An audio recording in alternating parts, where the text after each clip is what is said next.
Kritik bertubi-tubi kepada Presiden Joko Widodo karena cawe-cawe dalam pemilihan presiden tak membuatnya surut.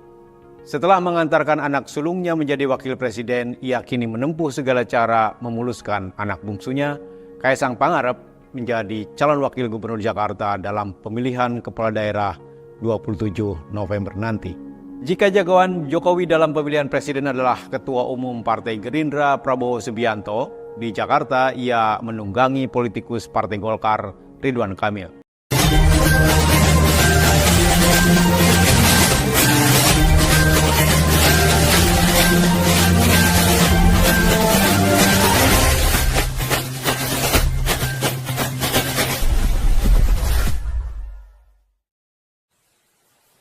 Jangan lupa subscribe. Jangan lupa subscribe. Assalamualaikum warahmatullahi wabarakatuh. Jumpa lagi dengan saya Bustaminarda. Sahabat BN, opini Tempo kali ini benar-benar menghentak ulu jantung yang disasarnya. Ini benar-benar opini yang bagaikan anak panah menusuk kepada yang disasarnya. Yang jadi pertanyaan sekarang ini tentu, apakah yang dituju oleh opini ini merasakan bahwa ini tertuju kepadanya ataukah tidak sama sekali? Presiden Jokowi bermanuver meloloskan anak bungsunya menjadi kandidat wakil gubernur Jakarta, mengulang pemilihan presiden. Saya Bagja Hidayat dan inilah opini Tempo.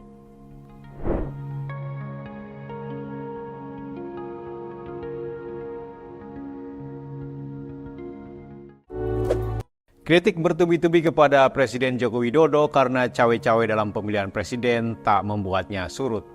Setelah mengantarkan anak sulungnya menjadi wakil presiden, ia kini menempuh segala cara memuluskan anak bungsunya, Kaisang Pangarep, menjadi calon wakil gubernur Jakarta dalam pemilihan kepala daerah 27 November nanti. Jika jagoan Jokowi dalam pemilihan presiden adalah Ketua Umum Partai Gerindra Prabowo Subianto, di Jakarta ia menunggangi politikus Partai Golkar Ridwan Kamil. Mantan gubernur Jawa Barat itu ia jagokan menjadi calon gubernur dan Kaisang ia plot sebagai wakilnya. Namun, menurut survei, tokoh paling populer memimpin Jakarta sejauh ini masih Anies Baswedan. Popularitas Ridwan Kamil bahkan kalah dibanding mantan gubernur Jakarta Basuki Cahayapurnama. Hasrat Jokowi pun akan terganjal oleh Anies Baswedan, rival utama Prabowo Subianto dalam pemilihan presiden lalu. Seperti usahanya menjegal Anies Baswedan dalam pemilihan presiden, temuan Tempo menyebutkan Jokowi tengah membujuk elit Partai Koalisi Perubahan yang terdiri dari Partai Nasdem, Partai Keadilan Sejahtera, dan Partai Kebangkitan Bangsa agar tak mengusung mantan gubernur Jakarta itu kembali menjadi Jakarta 1. Kepada mereka, Jokowi dan para pesuruhnya menjanjikan kursi kabinet di pemerintahan Prabowo atau penggantian biaya pemilihan umum yang lalu. Skenario cawe-cawe kepala negara dalam pemilihan presiden tampaknya bakal terulang dalam pemilihan kepala daerah. Pada akhir Mei lalu, Mahkamah Agung mengubah peraturan Komisi Pemilihan Umum tentang batas usia kepala daerah. Peraturan KPU mematok usia minimal menjadi gubernur 30 tahun. Hakim Agung mengubahnya menjadi 30 tahun saat pelantikan. Perubahan itu membuka jalan politik Kaisang Pangarep yang genap berusia 30 tahun pada 25 Desember 2024. Dalam pemilihan presiden lalu, ipar Jokowi yang menjadi Ketua Mahkamah Konstitusi Anwar Usman mengubah Undang-Undang Pemilu agar Gibran Rakabuming Raka, anak sulung Jokowi yang belum cukup umur, bisa menjadi kandidat wakil presiden. Setelah itu, Jokowi mengarahkan pemilih mencoblos anaknya melalui aparatur negara hingga pemberian bantuan sosial di masa kampanye. Cawe-cawe Jokowi itu membuat Prabowo Gibran membukukan kemenangan 58%. Semestinya, Partai Gerindra tak manut pada skenario Jokowi. 4 bulan lagi, Prabowo Subianto resmi menjadi presiden. Pengaruh Jokowi pun akan surut setelah itu. Mendukung pasangan Ridwan Kamil Kaisang Pangarep merupakan wujud kekalahan pamor Prabowo Subianto.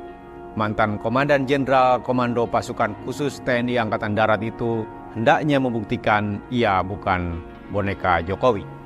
Namun, alih-alih mengajukan calon sendiri, sebagian politikus Gerindra justru tunduk kepada kehendak Jokowi. Sikap minimalis mereka patut disayangkan. Membiarkan skenario Jokowi di Jakarta melenggang asalkan kader mereka tak diganggu dalam pemilihan kepala daerah Jawa Barat. Gerindra hendak mengusung mantan Bupati Purwakarta, Deddy Mulyadi, menjadi calon gubernur provinsi itu. Perilaku elit yang bersekongkol memainkan hukum dan menodai pemilu kian menguatkan praktik politik kartel.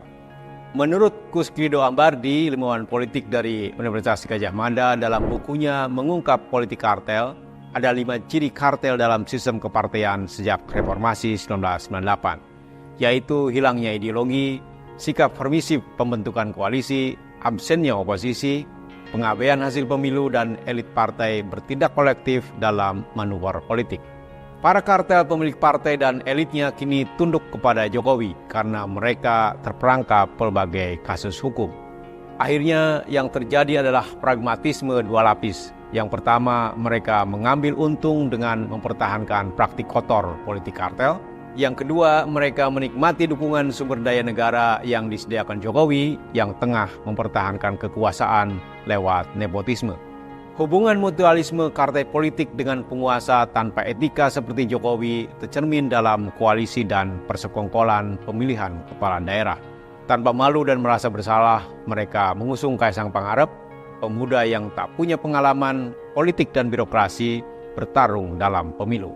Kerusakan sistemik itu akan meluas. Dalam pemilihan presiden, publik yang tak setuju dengan perilaku lancung Jokowi tak berdaya akibat manipulasi dan persekongkolan jahat kartel politik.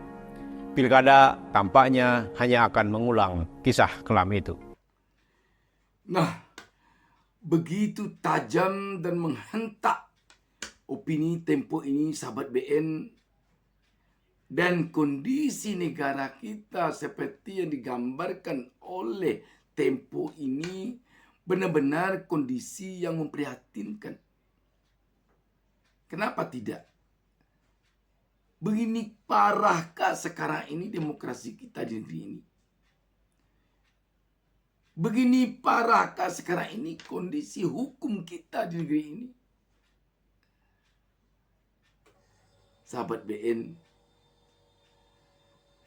saya mengajak kita semua, mari kita tetap mencintai negara kita ini. Mari kita tetap mencintai tanah air kita ini. Mari kita ingat selalu bagaimana dulunya para pejuang kemerdekaan negara kita ini memperjuangkan negara ini dengan harta benda, dengan nyawa mereka, dengan tetesan keringat dan air mata mereka. Yang sekarang kita hanya mengisinya saja. Tentu diharapkan oleh para pejuang kemerdekaan kita itu mengisinya dengan benar-benar berpedoman kepada Undang-Undang Dasar 1945 sebagai patron kita di dalam mengisi kemerdekaan ini. Sahabat BN, sekali lagi, sekarang tampaknya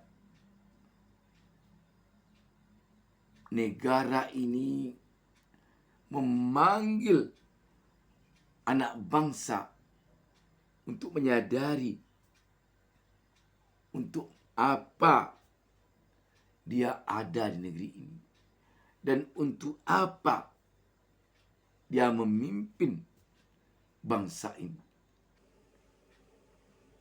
Namun setidaknya sahabat BN, bagi kita rakyat Republik Indonesia, tentu saja opini Tempo ini setidaknya bisa menjadi bahan renungan kita bersama.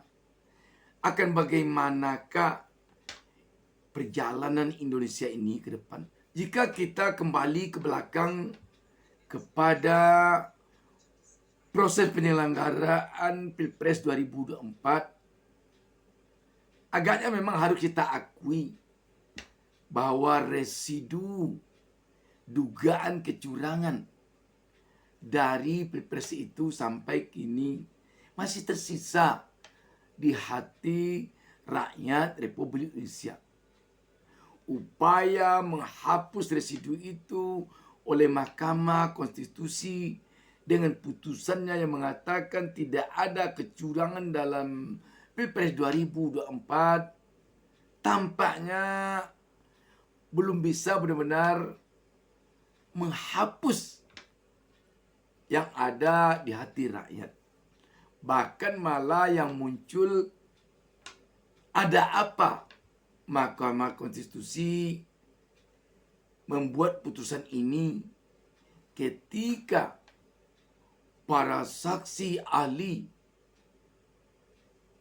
dan pemberitaan media begitu gamblang, begitu jelas ke tengah-tengah masyarakat tentang dugaan kecurangan Pilpres 2024. Rakyat tentu tidak percaya hakim Mahkamah Konstitusi yang menolak seluruh gugatan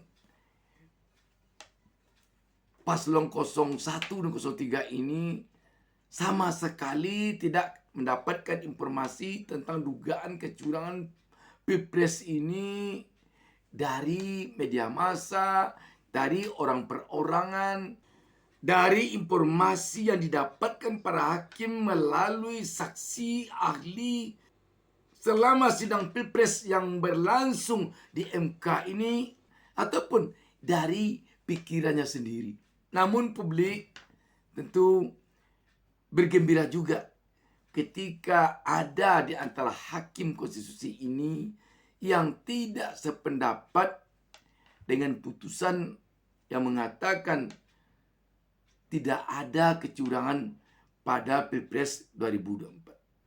Beranjak kepada pilkada yang akan berlangsung pencoblosannya 27 November nanti, Tempo kelihatannya telah membaca semua fenomena yang sedang berjalan sekarang ini maupun yang nanti akan terjadi.